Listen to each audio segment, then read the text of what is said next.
Fantastic. All right. Joyce Great. Tang and I are back in the Fireside PM podcast, and we are not live. We were gonna go live, but sometimes technology tools and services they have outages and bugs, and so we were resilient and went to plan B, which is we're recording this on good old Zoom, which seems to be working. I mean, there is a chance after this conversation, Joyce, we're going to realize that it didn't record, but it says recording. So, Oh man, that would be great. yeah, it reminds me of back when we were at Google and I was working on like some like website optimizer webinars or something, and uh we would do a whole thing and then the team would be like, "Oh, it didn't record." And I'd be Oh, like, "Seriously?" yeah. But why don't we start with a little bit of an introduction, because Joyce, I find your journey very intriguing because you were on this golden path, uh quite literally, early Google, pre-IPO Facebook, and you could have just ridden that thing and harvested more and more, RSUs for years and years, and you'd be like Yes. a SVP or something. Um, I and don't you, know. I don't know if that bamboo ceiling would have been that friendly to me. ooh, well, yeah, we should talk about that too. But you No. you had Yeah. a clear path, and you kind of won the lottery, and then decided to go in a different direction. Mhm. And you're not joining from some, conference room in some giant building in Mountain View or Menlo Park. You are in a working bakery. Is that fair? Is that Correct. We are in I traded in my badge card key yeah. for my own keys to my 800 square foot little pink bakery. You guys can see Wow. it in all of its glory. So you enter with like a physical key. No, we have a little code, so like Okay. I can punch it at the door. But we're not that old school, but it is very, very different on the outside. Yeah. Okay. So we're gonna get to the whole like, hey, how did you go from working in the heart of Silicon Valley on at some of the most storied companies to deciding to start your own business, and your own business was not a social mobile local startup, and it's not a Gen AI startup. It's actually like you make physical things, which is very very intriguing. So, but tell me a little bit about the early career. Like, how did you and I intersected at Google? But I'm curious, like, what were you doing before that, and how did you end up at Google? Google was my first job out of college. Oh my God, you were so spoiled. I know. So I graduated from UC Berkeley in 2006, and my Wow. job offers were one at Mervyn's Inc. I don't know if you remember Mervyn's, the No, what are now they? What were the they? now defunct clothing retailer based out of Hayward. Oh, okay. And then I had another offer from this new company called Google that people didn't really know much about, but they were going to pay me $10,000 less a year than this Mervyn's company, where I would have this career path to becoming a buyer at this retailer. And like my parents knew and shopped at Mervyn's. And so it was like, Oh, somewhat interesting. But yeah. I ultimately took the gamble with Google and ended up basically feeling like I went back to college because they kept hiring us in classes of college graduates that all graduated from the same year. And they kept putting us into cohorts Yeah. and have these Ivy League educated college kids answering the 866 line at Google to ask folks, like, how can I help you with your advertising? um, like the most overeducated bunch of individuals doing customer service at Google was basically the reason why I was hired to go there. And I was hired to review ads in the approval bin. basically saying like, yes, this can go on Google, this can't go on Google, this can go on Google. And like their whole philosophy was basically hire overqualified folks and then find them something else to do later. Mm. Yeah. And I took that to heart. I ventured off very quickly off my 866 line career and like, started down account management. And then I ran into you at doing website optimizer because I'm more of a type A overachieving individual. And I was like, well, what else can I do here that's not customer service? Let me go try to work on some products and meet some more like product folks. And on like Google Analytics and Google Website Optimizer. And I did work on Google like print ads at one point too. And that was interesting. Oh yeah. Yeah, I remember around that time we were kind of like Googlefying every ad format we could find, like Ever was. radio, yeah, So print, I did billboard. help with radio, print, and TV a little bit. I was Oh selling wow. it. And Wow. before they deprecated it, right? Yeah. And then I had to go along my merry way. So fascinating. What was it like getting a job at Google out of college? Because when I joined, I had already been working for a while. Mhm. And I went through a process, but I'm curious, like, what was the 2006 university recruiting process like?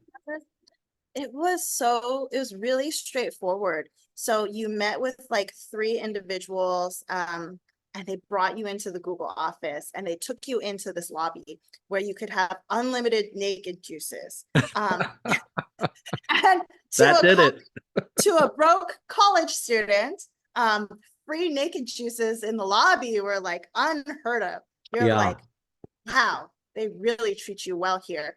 And then Mm-hmm. I remembered the last interview I had was with a woman named Lexa Pope.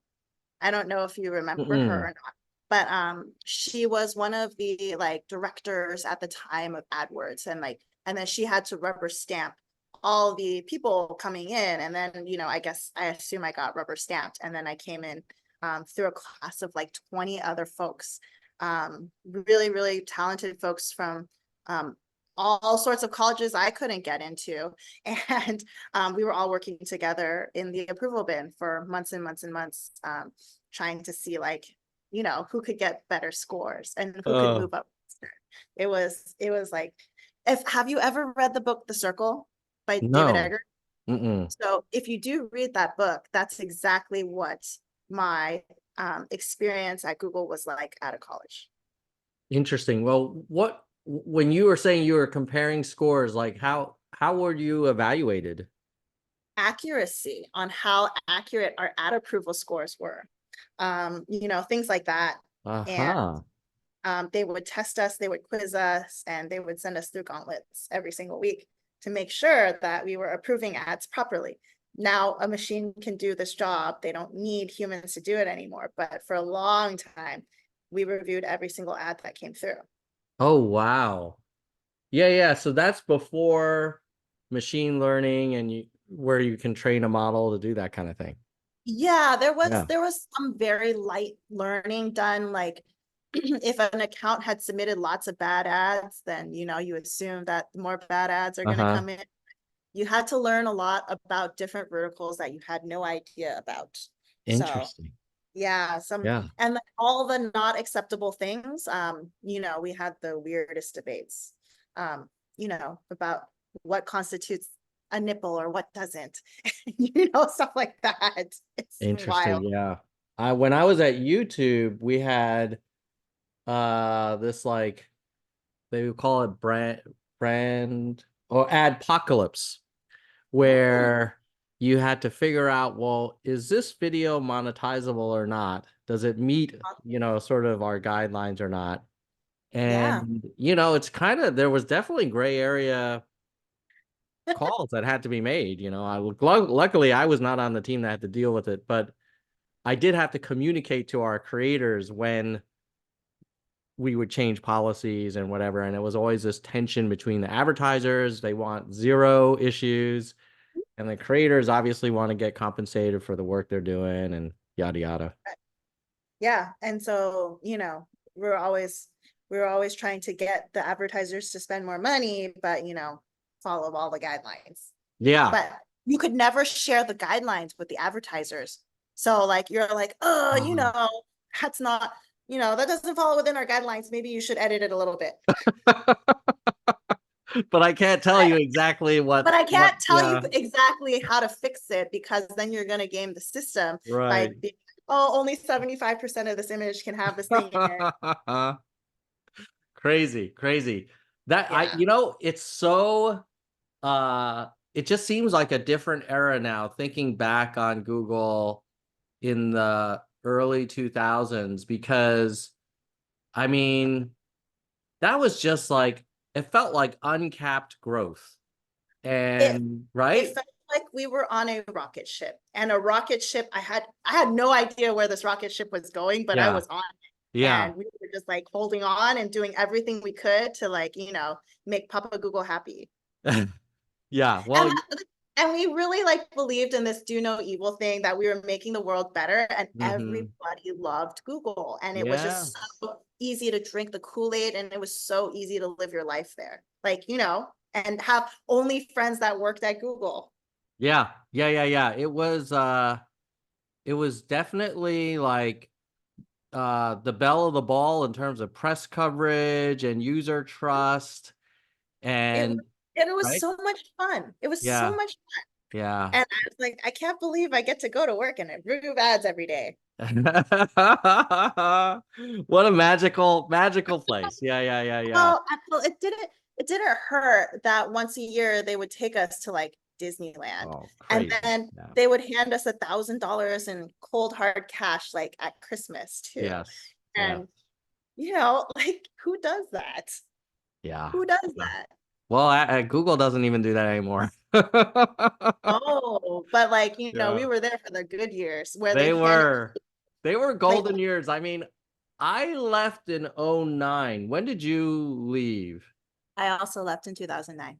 Okay, so when I remember when I left, I was like, "Oh, we're kind of pumping the brakes a little bit after the '08 financial crisis." And I remember thinking like, "What the hell? People aren't getting promoted every couple quarters anymore." Right. Well, there wasn't money to go out quite like there was in like 2006, Yeah. Yeah. so they had to change behaviors. But like, little did you know, you hadn't seen 2020 yet. No. No, no, no, no. Had I Nobody had. known, and I also didn't see how like we got our second wind, I think Google had amazing growth after we got through the financial crisis. Like Yeah. it was another good run. Um, what was your process to decide to go to Facebook? I mean, there was definitely a mass migration. I remember Hmm. around that time, because I had thought about coming back to Google, Hmm. and I remember Susan saying, "Hey, we now have additional funds for talent acquisition and retention because of Facebook. So Right. you're gonna love this return Golden offer." handcuffs. Yeah. Yeah. And I was like, "Oh, this is interesting." Like, what was that like moving from one big tech to the other? I guess it wasn't that big when It you joined wasn't Facebook. big. When I joined Facebook, there were fewer than 1,000 employees. Oh, We wow. we all fit in one building, like Yeah. in Palo Alto. Like it was crazy to think that that was how big the company was when I joined it. And it was an incredibly tough decision. But one of my really good friends, I sat next to her on our starting day at Google, Mm. Lydia Park. I don't know if you know her, but Mm-mm. sat next to each other. She ended up being a bridesmaid in my wedding, and I was a bridesmaid in her wedding. Oh. She recruited me very early and very often to go with her to Facebook. And I was like, I don't know. I don't know about this little company where we would work for one of your classmates from Harvard. I was like, I just don't know. And eventually she got me to go there. And then I felt like I had been demoted several steps down from what I was doing at Google because I got put back into the approval bin. I was reviewing muffin tops Oh and boy. like really, really large breasts and like all sorts of crazy ads to get people to click on, right? And I was just like, what have I done? I have left free naked juice for approval bin. And Yeah. my mother was like, I don't think you should leave Google for this place. Like it's kind of crazy. And then I obviously didn't listen to her.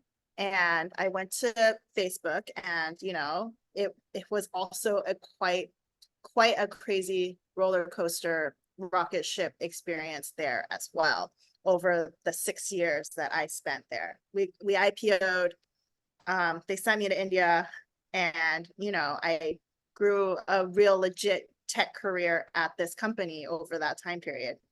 Wow. What was the interview process like to go to Facebook? Was it still pretty informal, or was it very different? It was pretty formal. And I Mhm. remember like I got to meet with Don Fall. I don't know if you remember him either, That but he name was, sounds familiar. yeah, because he was pretty senior at Google, and like he had gone to Facebook. And so they Okay. made me meet with him, and then we were like, oh yeah, yeah, this will be great. And it was like a interview loop of 3 or 4 people, and they're like, yep, come on board, let's go. And then but it was really different at Facebook because they didn't have these large classes of new hire starting. I was one of one for my org. And Oh, so wow. like, and then Chris Cox would insist on coming to visit every new hire class and giving us all a pep talk from himself personally.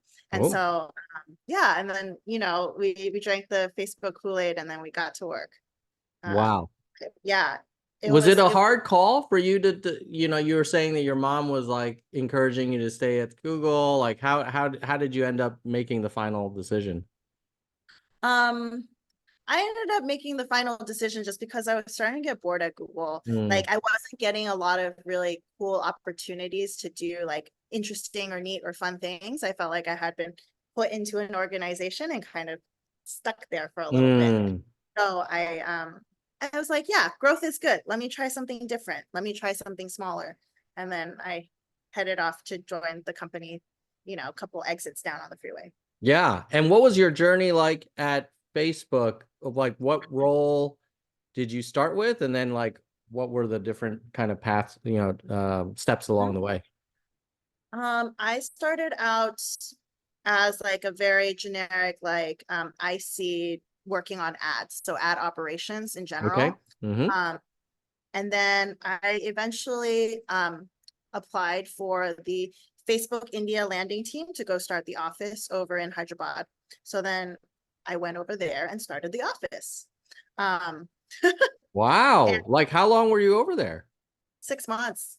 Oh, wow. And then just hiring like gangbusters, learning the culture, learning some language, eating a lot of food, and getting stomach like getting food poisoned on occasion too. Um, okay, so I want to go in so many directions, but on the food poisoning stuff, I'm guessing was that the first month and then you became like acclimated, or was it No, oh, the food was so spicy.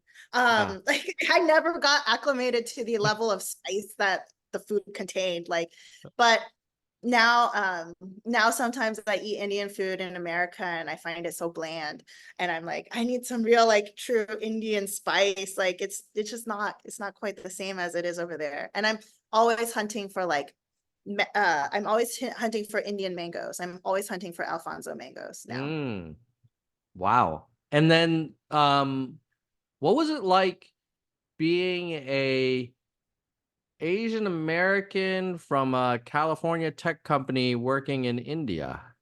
Like a East Asian American working for a California company setting up an office in India. That seems like lots of different cultural collisions. It was really fun. It was really fun. I'd have to say like it was one of the most meaningful and fun, impactful things that I was able to do I was at Facebook in general. And we hired like 100 people into that office. Mm, And I still talk to a lot of them, and watching them grow their careers is really, really rewarding for me too. And some of them come to America and end up getting their MBAs in America too. And so like we end up seeing them on the other side of the world again, which is super fun. But like it was just a really, really fast, quick way for me to kind of grow up and learn a lot of skills that I didn't necessarily have in managing kids that were like a decade younger than me, or not even that much younger than me, and hmm. trying to look to me for career guidance. But being an expat in India is really cushy. They take really good care of you. and you have a driver that's on call at all times. You get your laundry done on the daily. You never have to worry about food. Like, you know, things get delivered. It's life is very well taken care of. But, you know, the food was hard for us on occasion, and a lot of us would eat at Subway because we missed the American food. Like we would go to Subway and McDonald's once in a while, or look for some Italian food because the spice was so overwhelming sometimes that we couldn't handle it on 24/7 basis. I remember when I was working from Zurich, Mm-hmm. the second time that I was at Google, whenever I would come back to the States for work stuff, I would often go from the airport to the rental car place and drive to an IHOP and Okay. have like, you know, Pancakes. yeah, pancakes and or Right? country fried steak or these things that now I'm like, wow, that wasn't super healthy. But to your point, But like if you're in another country and there are just some types of dishes that you can't get. And mhm. so, yeah, I mean, I definitely also knew the Zurich McDonald's by Main Station. Like I was kind of a regular there. Yeah. Exactly. And I don't know, like, I'm like, yeah, I am Chinese, but I'm also American. Yeah. So, you know, sometimes like after not being home for so long, like Subway is home. Like it's kind of weird. I hear you, man. By the way, they renamed the spicy Italian sandwich the Boss. I don't know if you are aware of that, but I discovered. I don't eat Subway when I'm in America though. Like I have no understanding of what their menu looks like here now. Well, it's You know, changed a like little bit, but not yeah. too much. And what was the Chinese food like in India? Oh, there's Indo-Chinese food in India. Oh, Oh, interesting. it's another variation of Chinese food. So you know, like your American Chinese food is like very sweet, very deep fried. Mm-hmm. And then your Indo-Chinese food, people were dying for me to try this Indo-Chinese food. They're like, oh, you're gonna love it. It's my favorite thing in the world. But it's basically like deep fried food with like garam masala on it. And it's like it's Chinese food with garam masala sprinkled on it, but very sweet, very spiced, very deep fried, like kind of Okay. Yeah, I've never cauliflower. tried that. I will add it to my list. It's another thing. It's another thing. But Yeah, yeah, I wasn't a huge fan. that wasn't your favorite thing. Got you. Now, No. you were now you're at Facebook. You ended up staying there for 6 years, did you say? That's a Yeah. great run. And So, some people would say like, hey, just hang out there, I it- could have rested and invested. Like right? I seriously could have stuck around for a decade. You know, Yeah. it would have been easy to do it. Yeah, you know everybody, you know how the place works, Yeah. I you've know the got good politics. food. Yeah. Yeah. And then, you know, the pay is good, the food Yeah. is good, you know, nothing to complain about. So tell me, like, had you always been thinking about getting off that kind of big tech fast track and doing something else, or was there like some epiphany you had? Like, what was that? How did we end up in a bakery?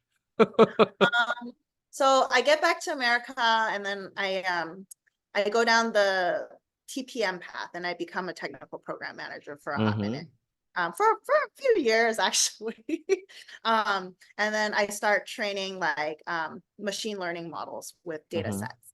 Mm-hmm. From outsource groups in like Poland and Philippines and all sorts of places, and like, you know, managing $1 million budget for all that sort of stuff. Mm-hmm. And um I was working in the morning sometimes. Like I would be moonlighting at different restaurants and different bakeries and taking odd jobs there to cut my teeth on the industry. And I would compete in competitions as well too on the weekends. Making lamb roulades or making like, you know, s'more desserts with bacon or cupcakes and whatnot. And I was like, I think I could be pretty good at this. But I think the epiphany really came when I decided to take this week-long viennoiserie course, and viennoiserie is a type of pastry that comes from Vienna, but it actually contains all the croissant and brioche type products that get made and that French pastries are known for. And then I ended up bringing up a big box of pastries to my team in Menlo Park. And I brought it in and their eyes lit up. They were so excited and they were so juiced for these little croissants that I had freshly baked in like South San Francisco. And I was like, guys, you're never, ever this excited for anything I do in the office. Like you are excited about what I just did here. And then I was like, it would be really cool if I could do that for a living and make people happy or excited about these little pastries that I made. And so I was like, kind of planted the seed. And then it took me like another year to really jump ship to save enough money to convince my husband that it was a good idea and then to actually go and do it. Now, so that conversation has major financial implications Oh yeah. because you're foregoing pretty much guaranteed income, and then Mhm. you're putting into something that, you know, may or may not pan out or may Yeah. break even, but not produce like amazing income. Yeah. Was that like, how was that decision making process? Were you like, you know what, I just have to do this? Like, this is part of my journey. The universe is calling me. Like, how did that go? Like the decision. Um, it was a really hard decision because the job was really good and the press was so favorable at the time too. Like Yeah. it's difficult because I didn't hate the job. Like it would have Mm-hmm. been so easy if I had hated the job or hated my coworkers or anything like that. But like Facebook pairs you up with these career coaches too. Mm-hmm. Um at the level that I was at and they push it down and they help you kind of figure out what you want to do in life. And then I just kept talking to this career coach and I kept coming back to this thing and I was like, oh my God, I got to do this. I got to do this before I get too old or before I have kids or Mm. before I make 1.5 million excuses that I can't do it. And I was like, yeah, gotta go do it. And then I enrolled in culinary school. Wow. And then what did your coach say when you told them that? They were pretty excited for Yeah. me after I did that, but like it was like a lot of sessions to kind of get to that like end conclusion.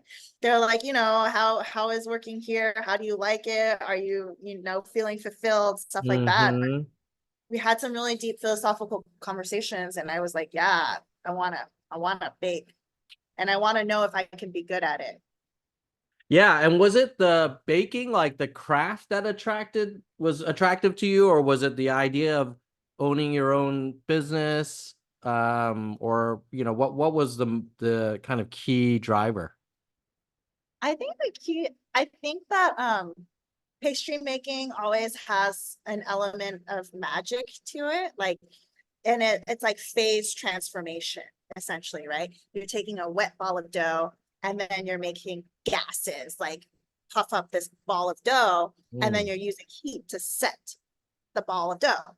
And I'm like, it's pretty magical at the end of the day if you think you can take a little bit of butter, a little bit of flour, a little bit of sugar, and make something like that out of it.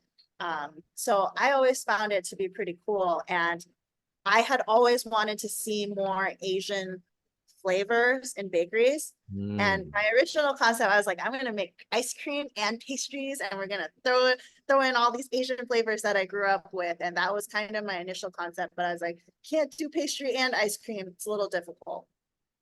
Yeah. Well, you could have an ice cream place that has pastries, right? Or no? I could. It just cost me probably another 10 grand. You just put another dollar amount behind it, and we can totally Yeah. do it. Yeah. Oh man, that sounds delicious. If I could get like a little bowl of like black sesame ice cream and then one of your little pastries with it, like, I know. Imagine if I could make you a little croissant cone and just fill it up with black sesame oh froyo. my God, Yeah. that would be ridiculous. People would line up for that. Well, they have the taiyakis at this point, but I'm like, people like croissants more than they like taiyakis. Let me tell you that. Mm-hmm. Interesting. Yeah. Um, okay, so you decide to go to culinary school. How long is culinary school? Oh, I did a 6-month program. I was 30 already, Tom. I was like, I don't have any time to waste here. You Gotta were go. like, were on a mission. Well, Um, I was like, I don't have 2 years to burn. I don't have two yeah. years to burn like everybody else does. That's what an average culinary school education takes. It takes 2 years. And I Okay. was like, feed me the abbreviated course. Give it all to me now. So what was that like from a work-life balance point of view? That sounds pretty intense. Well, I decided to work at a Michelin-starred restaurant at night after school. And What? well, I was on a mission. I had You're to bump up my comprehension and my wow. skill gaining method. Okay. Okay. I'm like, you see some themes recurring here, Tom. Yeah, that I feel like the high achiever is definitely still live and well inside of you. Well, So, sometimes yeah. I want to take it easy, but maybe one day. Um, So you were in culinary school and then at night you worked at the restaurant? yeah, I'd work at Spruce in San Francisco, at Wow. night doing dessert. Yeah. Wow. So did you And I see did your husband during this period sometimes, yeah, he's on very the way out the understanding. door? Yeah. And then like I took an externship at a bakery and I worked the overnight shift. So I'd work 7 p.m. to like 3 a.m. in the morning baking pastries. Wow. And That was then after the Michelin starred restaurant. and so by the way, what was that? Was that everything that I would imagine working in a Michelin star to be like extremely high attention to detail, like no compromises, everything needs to be Yeah, perfect. Yeah. they made us make cookies every night, and they sold these giant 100-gram cookies. Okay. And I was like, okay, so you want it to be 100 grams. Can it be like 95 grams or 105 grams? And they're like, no, 100 grams exactly on the dot. And Mm. I was like, fine, okay, all right, I got you. Like down to the 1 gram. And then, I messed up my fair share of recipes too. There Yeah. were some humbling moments in there. And what's the and I have this image of the kitchen being like very hierarchical and new people, especially people on like, still in school being treated pretty rough or like, like just like hazing or just a very hard job. Like, did you experience that? They didn't really haze me too hard. They would Mm-hmm. give me some like verbal jabs that I was the stage, but they the chefs at Spruce were really kind to me and they taught me a lot. And I still talk to a lot of them today. Okay, so now while you're in school, while you're working at these places, you're thinking, is the end game I'm going to start my own thing, or is it like I'm just on this journey and I'll see where it goes? No, my goal was always I'm gonna do my own thing. I'm gonna Yeah. do my own thing. And I have to learn as much as I can, as much as I humanly can, so that I can succeed at this business. Because I was like, I have a little change in my pocket and I need Mhm. some knowledge. So I need to be legit before I can go start my business. Yeah. And Uh, so was the when you were thinking about starting your business, were you thinking like I want the best baked good or bakery place like in the Bay Area, or were you thinking like I'm going to start the next, national brand that's going to be just gigantic? Like what were you shooting for? what I'm really shooting for is like a nice little hub and spoke model. Like, a dozen bakeries would be really great. In the same metro area. I'm not looking to fly to New York every other week. I'm not Mm-hmm. looking to go down to LA, regularly. I'd like to see my kids, see my husband Yeah. regularly. So I'm very committed to the Bay Area. I'd like to stay here. And so where are we in the journey now? Like you've got a place and is it doing well? And like what are your plans? So I'm like, Tom, we skipped my trip to Spain.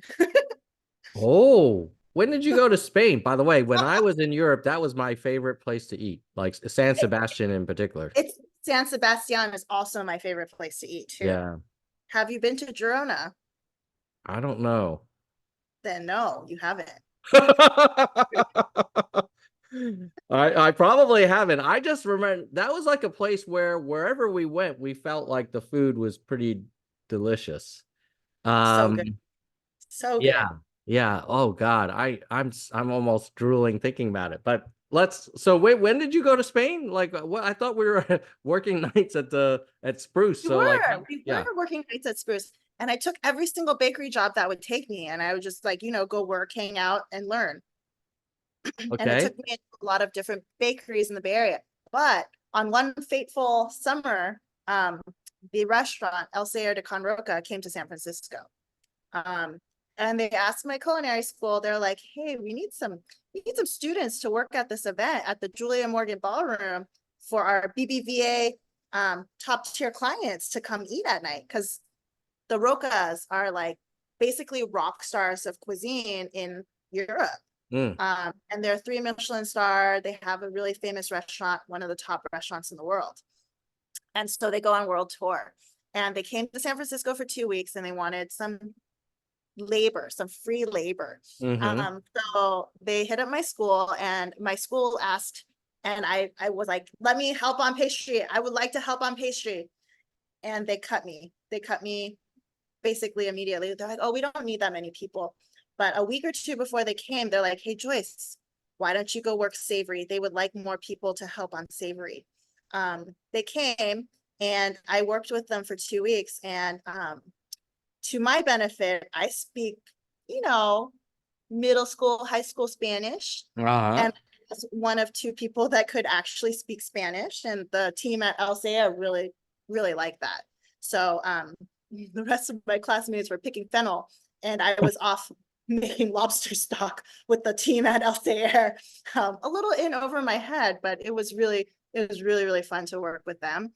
And at the end of the 2 weeks, they select two people to go back to Spain with them on an all expenses paid externship. So I won the savory trip while I was 3 months pregnant with my first kid. Now, what's that like working on savory if you've been doing all this pastry stuff? Is that like, telling a back end developer like, oh, you're gonna code up a mobile app? It's like, well, why? That's not my You're thing. like, I can't do that. I don't do that. Um, no, the crazy part is at a 3 Michelin starred restaurant, doing savory things is a lot like doing pastry things because it's all very exact. They come out of Uh, bags, like it's all a lot of sauces, it's a lot of steam, it's a lot of elements all on one plate. So you're like smoking up wood chips into a dish and sucking in all the gas to like you're pushing in like wood smoke into a plate and then covering it yeah. like that. Like you're doing really weird things. So, the food is so far removed from its actual normal state that, it could literally be anything. Did you ever think about opening a restaurant instead of a bakery? No, Why not?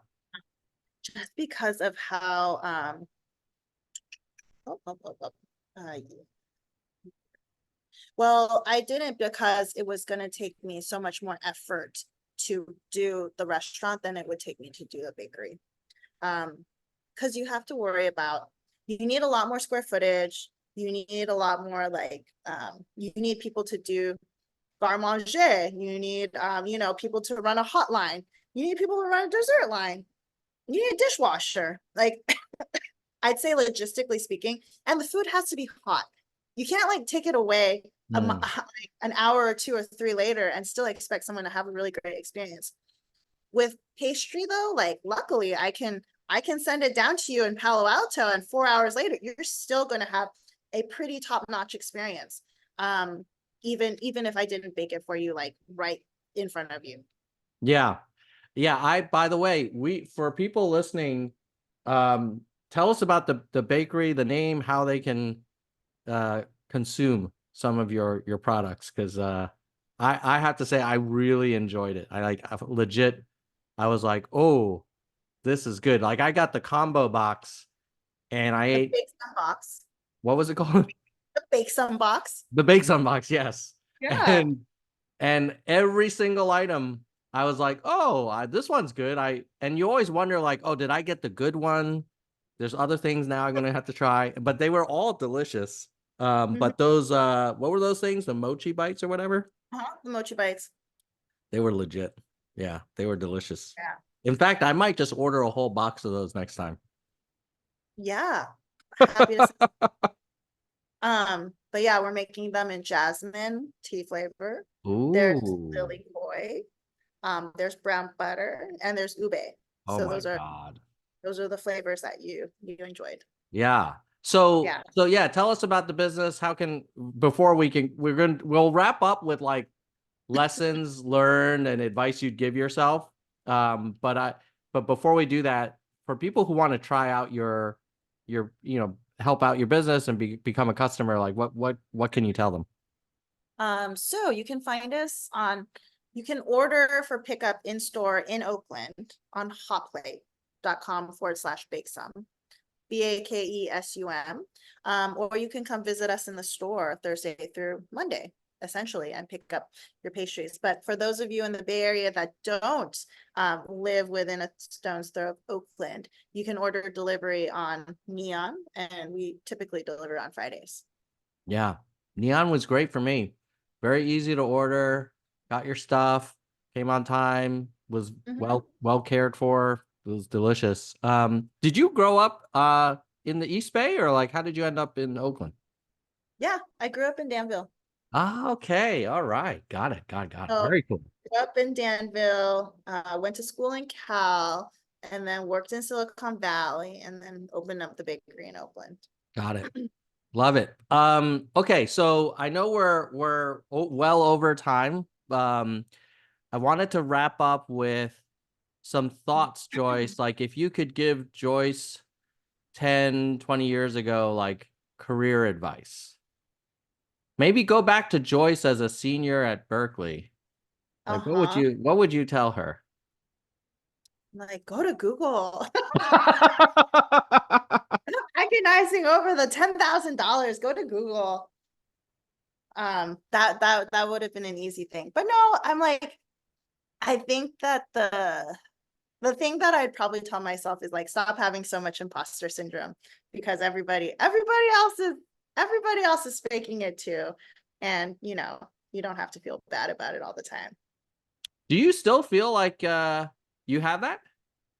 Absolutely. Oh, interesting.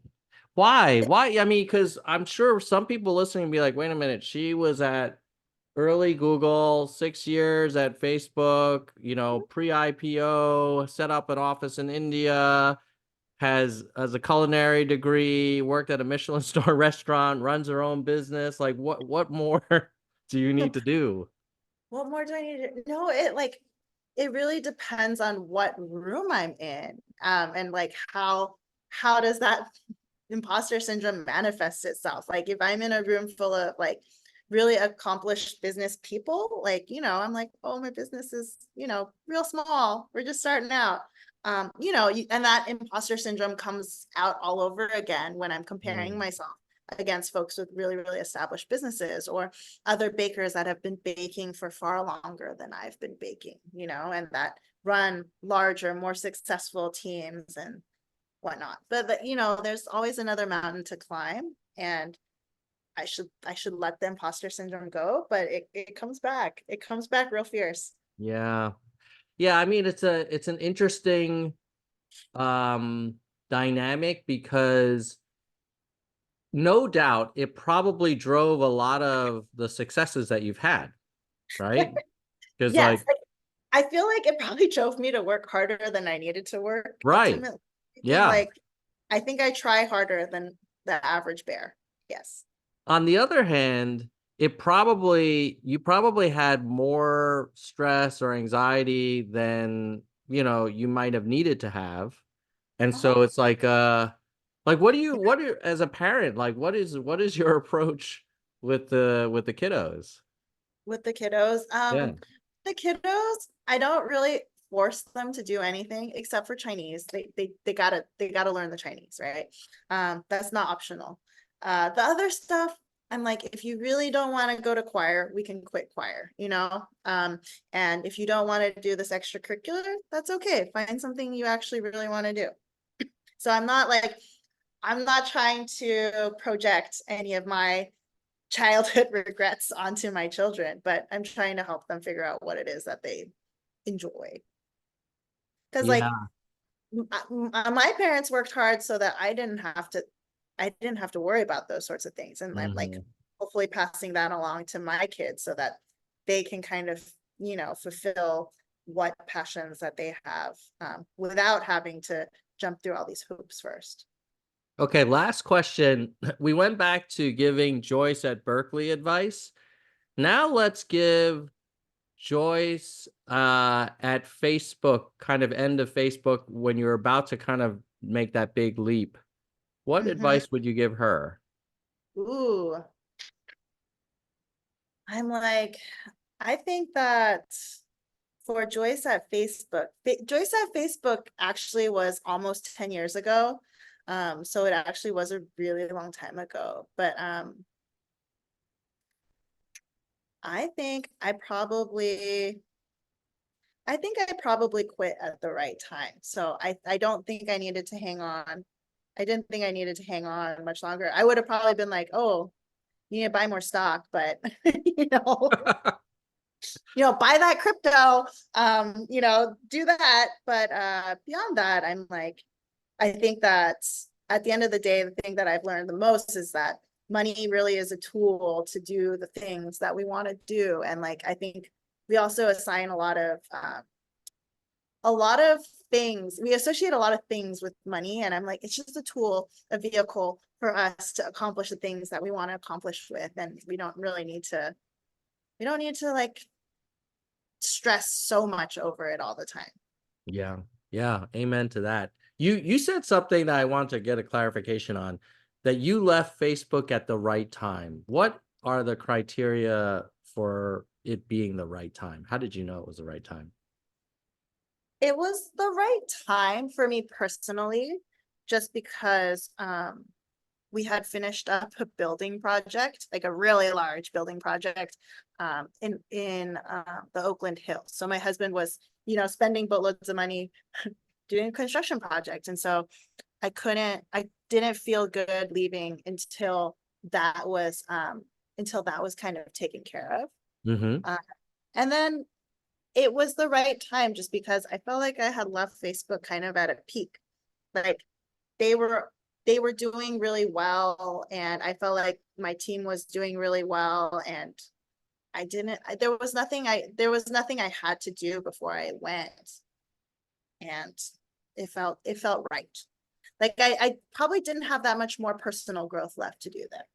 Ah, yeah. So it sounds like uh in your outside of work kind of budgeting and stuff, you kind of did not anticipate any more major kind of capital outlays for the additional construction. And then at work, you had hit some big milestones, Yeah. projects were in good control, and there wasn't like a clear, well, I got to do this other thing before I go kind of Right. vibe. Mhm. Yeah, that's great. Well, Yeah. I'm so thrilled for you, Joyce. I really um I admire your willingness to go off the beaten path. Mhm. And I think, I'm guessing 30, 40 years from now, when you look back, you're going to be like, wow, I had a pretty amazing ride. And if you had stayed in tech the whole time, I don't know if you'd be able to say that given your passions. Yeah. And I'm realizing now that like going down this path, it closed some doors, but it opened a lot of other ones too. And I remember you saying that to me about the MBA. I asked you specifically, I was like, Tom, should I go get an MBA? And you're What did I like, say? well, and you're like, it opens a lot of doors. And I was like, do I want those doors open? I don't know. I don't know yet. Mm, I want those doors open, but pursuing this pursuing this kind of career has opened up a lot of different doors for me in terms of meeting a lot of folks I would have never gotten to meet before or work with or and drive a lot of dialogue that I never had the chance to drive before about being Asian American and talking about that and sharing flavors with people that have never had these flavors before. Like, giving a white person an okonomiyaki Danish, that's like totally mind blown, right?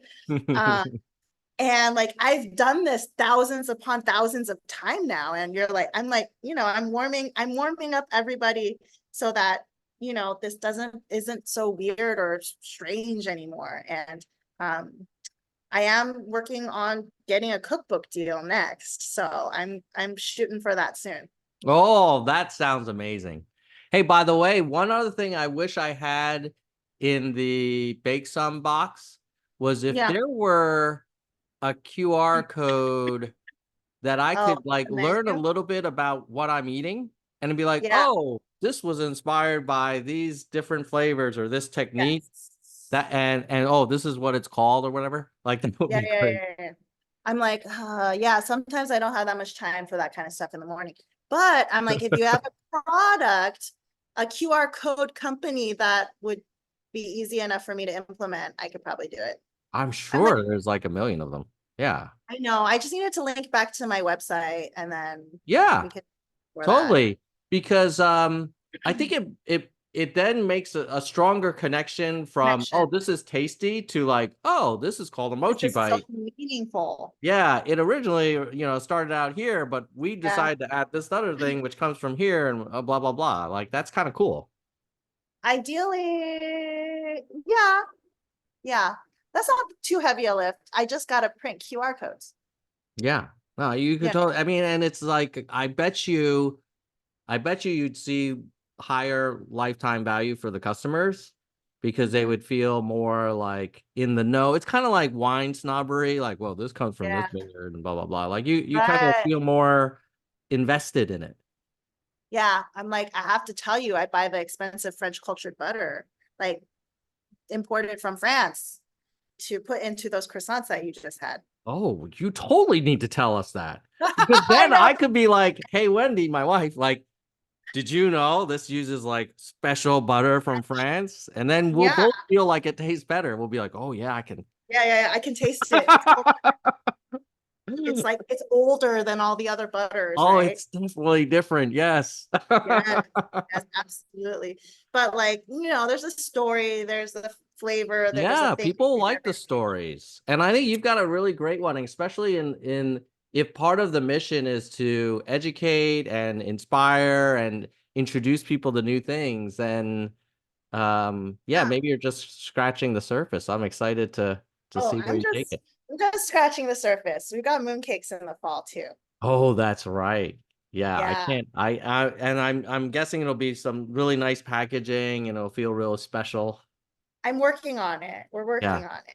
We're already working on it. It's only May. Love it.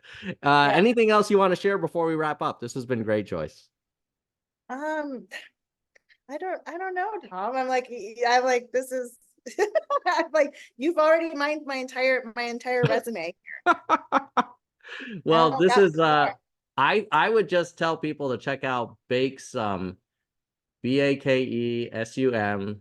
Mhm. And if you're in the Bay Area, if you're on the peninsula, just use Neon. It's kind of like DoorDash, whatever. You just order it and they show up on It's Friday. it's it's not DoorDash though.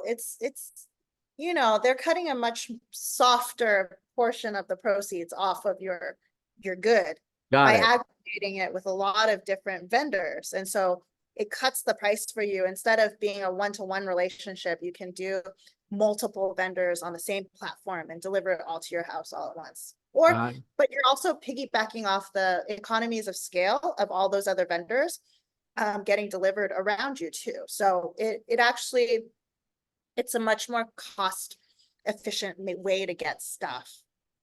yeah, yeah. It's almost like Uber rideshare kind of vibe to it, where you're taking Mhm. advantage of fixed costs and Yeah. yeah, I love Like it.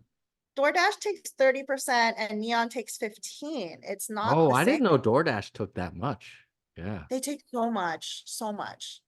that's I crazy. don't I don't want Mm. to get on those platforms because that dinging kills me Yeah, I mean, because you guys so aren't bad. like a massive margin business to start with. Yeah, No. yeah, And yeah, yeah. like and the dinging doesn't stop until a human touches the iPad. It's so bad. Oh, That's God. when tech's gone too far. Yeah. Well, Yeah. I'm excited to see the mooncakes and the book and hopefully some more, maybe down the road, some physical presence on the peninsula. That would be nice. I'm like, let me know if you hear of any reasonably priced rent locations. And Yeah. Reasonably priced is tough. yeah, But I tell you, if you were at the Town and Country in Palo Alto, my God, the Pali students would love that place. yes. But I can also do wholesale in the interim. So there are coffee shops or other Oh places that yeah. use the pastries. I could probably get them delivered down there. Oh yeah. Yeah.